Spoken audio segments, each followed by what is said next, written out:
Dito na naman tayo sa bahay. Umuwi tayo ngayon kasi magluluto.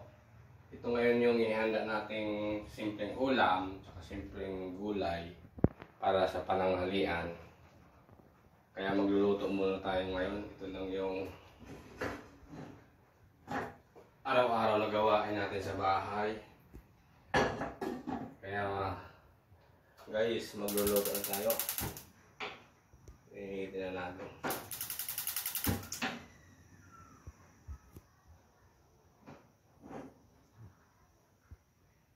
Good morning mga kapatid.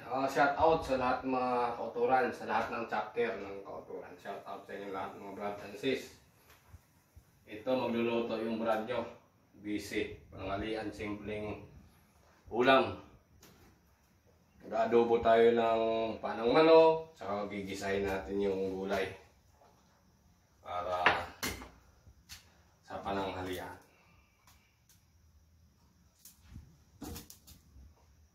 Adobo sa kabila ginisa. Ilalagay na natin ang kunting bawang para sa adobo.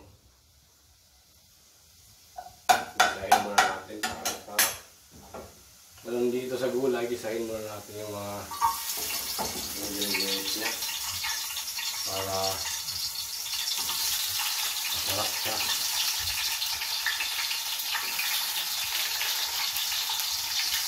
Mga kapatid, nagluto tayo. Marbos ito.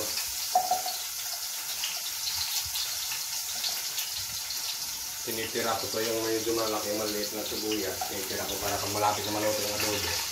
Ilalagay ko na lang siya.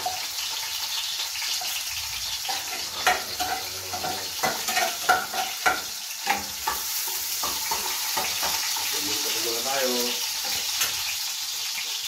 Ilalagay natin yung apoy. Kain muna natin yung mga sibuyas para medyo bumao. Maganda kasi yung bibisa sa tayo ngayon.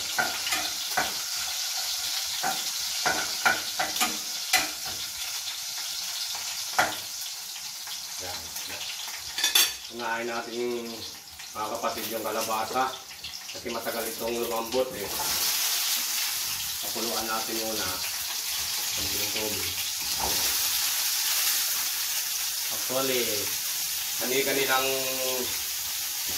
paraan lang ito kung paano mulutuin, paano mugisahin yung gulay. May kanilang version tayo kung paano. Ako ginigisa ko muna para nalang lumambot yan, palambutin lang muna. Kasi yung talong sa sitaw, madali lang naman yung maluto.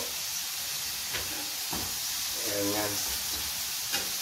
Pati yung lagay na natin, yung parang mano, para magisa na siya. Makakapagin. Ano lang muna. Pagputsahin ito. Lagyan mo na kunting sopa para mas maganda bang niligisa. Pag niligisa pang kutsa, nilalagay ko na rin yung paminta. Para mas maganda.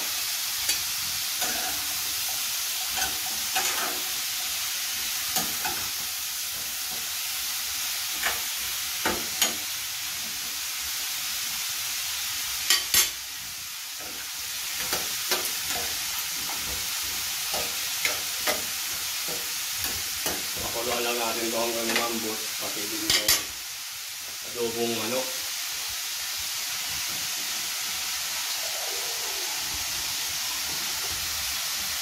Lagyan ako ng konting tubig para pakuluan konti.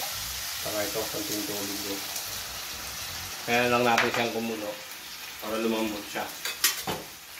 Yan lang muna. Antayin lang natin na medyo lumambot lang po. Saka ilagay yung sitaw at talong. Saka lagyan ng pampalasa. Yan lang mga kapatid. Antayin lang natin siyang lumambot. Maya lulutuin na natin yan. Hinaan lang natin yung apoy mga kapatid.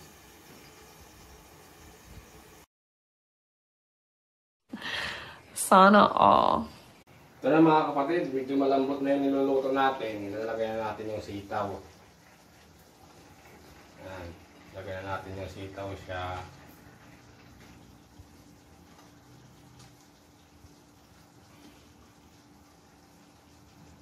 Kuluan lang natin siya.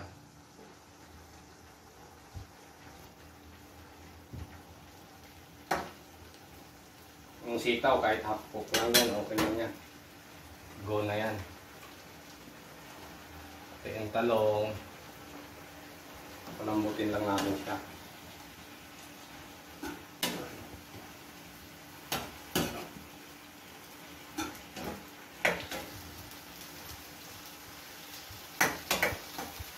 Siyempre, dapat may sili din.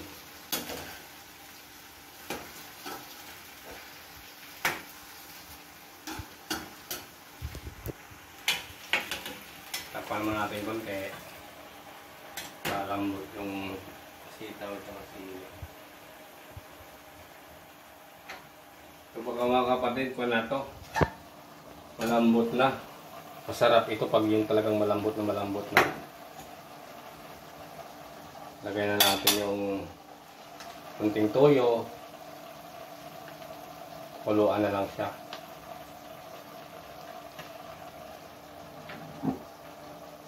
Ilagay natin kunting paminta.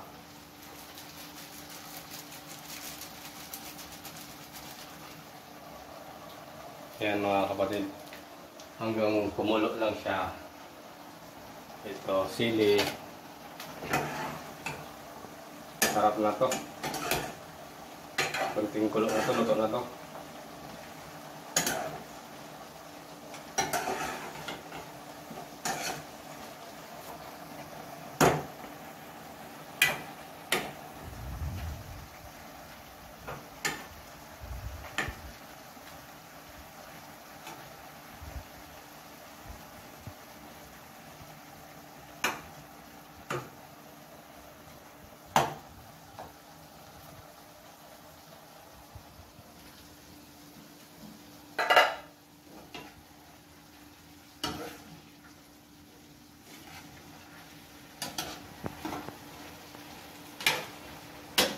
Lagyan natin ng konting asin.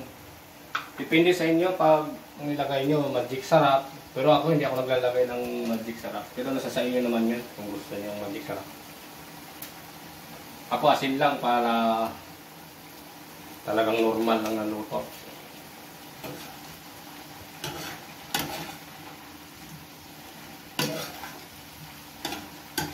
Sarap nito gulay.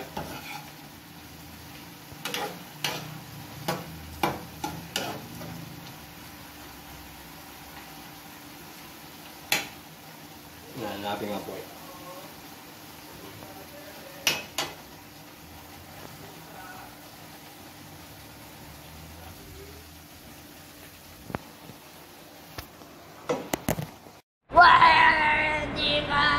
Ito mga kapatid, luluto na ito.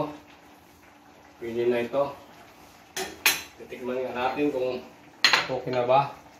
Yung talong, sitaw.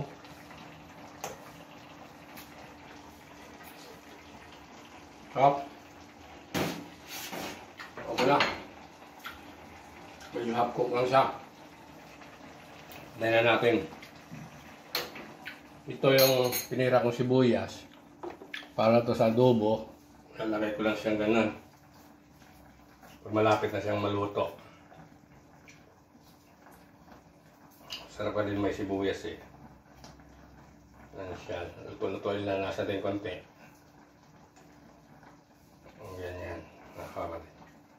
Pero para maiba na naman siya.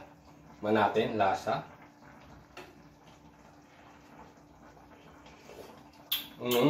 Tama-tama lang. Maalat-alat na medyo may asim na konti. Tikman natin kung malambot na. Masarap kasi ito pag pinalambot yung naghihiwalay ng buto tsaka laman.